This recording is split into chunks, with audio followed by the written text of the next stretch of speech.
എല്ലാവർക്കും നമസ്കാരം. എൻ്റെ പേര് ഡോക്ടർ സുബിന. ഞാൻ പൊന്നാനി ഗവൺമെൻറ് ആയുർവേദ ഹോസ്പിറ്റലിൽ മാനസികാരോഗ്യം സ്പെഷ്യലിസ്റ്റ് ഡോക്ടറായിട്ട് വർക്ക് ചെയ്യാണ്. ഇന്നിപ്പോൾ ഇവിടെ നമ്മുടെ MI ട്രെയിനിങ് കോളേജിൽ നമ്മുടെ BEd കുട്ടികൾക്ക് വേണ്ടിയിട്ട് ഒരു മാനസികാരോഗ്യവുമായി ബന്ധപ്പെട്ടിട്ട് ഒരു സെഷൻ എടുക്കാനാണെന്ന് വന്നത്.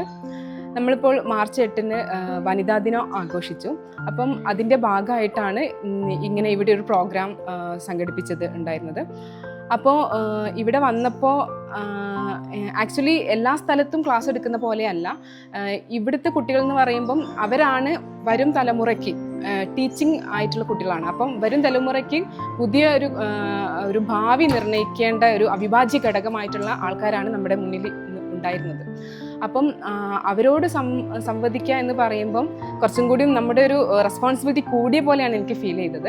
അപ്പം ഒരു മെൻ്റൽ ഹെൽത്തിൻ്റെ ഭാഗമായിട്ട് തന്നെ നമ്മുടെ സമൂഹത്തിൽ ഇപ്പോൾ നടന്നുകൊണ്ടിരിക്കുന്ന ഇപ്പോൾ നമ്മുടെ TV തുറന്നു നോക്കിയാൽ തന്നെ പലതരത്തിലുള്ള പ്രയാസങ്ങളെക്കുറിച്ചാണ് നമ്മൾ കണ്ടുകൊണ്ടിരിക്കുന്നത്. അപ്പോൾ ആ ഒരു ന്യൂജനിൻ്റെ ആ വ്യത്യാസത്തിലുള്ള അവരെ എങ്ങനെ കൈകാര്യം ചെയ്യാം എന്നുള്ളതും, ഇപ്പോഴുള്ള മൊബൈൽ അഡിക്ഷൻ, അതുപോലെ തന്നെ ഇപ്പം ഞാൻ പറഞ്ഞു സബ്സ്റ്റൻസ് അബ്യൂസ് ആയിക്കോട്ടെ, MDMA പോലെയുള്ള, അപ്പം അങ്ങനെയുള്ള പ്രയാസം അനുഭവിക്കുന്ന കുട്ടികളെ ഏത് രീതിയിൽ മനസ്സിലാക്കാമെന്നും, അതുപോലെ ഇവിടെയുള്ള കുട്ടികൾ എന്ന് പറയുമ്പോൾ അവർ സ്റ്റുഡൻസ് മാത്രമല്ല, അവരൊരു നമ്മൾ ഒരു ഭാര്യയാണ്, അമ്മയാണ്. അപ്പം അവർക്ക് അതിൻ്റേതായ കുറച്ച് റിലേഷൻഷിപ്പ് ഇഷ്യൂസ് ആയിക്കോട്ടെ, പാരൻറ്റിങ്ങിൻ്റെ കാര്യങ്ങളായിക്കോട്ടെ, അതിൻ്റേതായ കുറേ ഒരു ഡൗട്ടുകളൊക്കെ ഉണ്ടായിരുന്നു. അപ്പം അതിനൊക്കെ പറ്റാവുന്ന രീതിയിൽ നമുക്ക് അതിൻ്റെ സംശയങ്ങൾക്കൊക്കെ നിവാരണം ചെയ്ത് കൊടുക്കാൻ സാധിച്ചിട്ടുണ്ട്.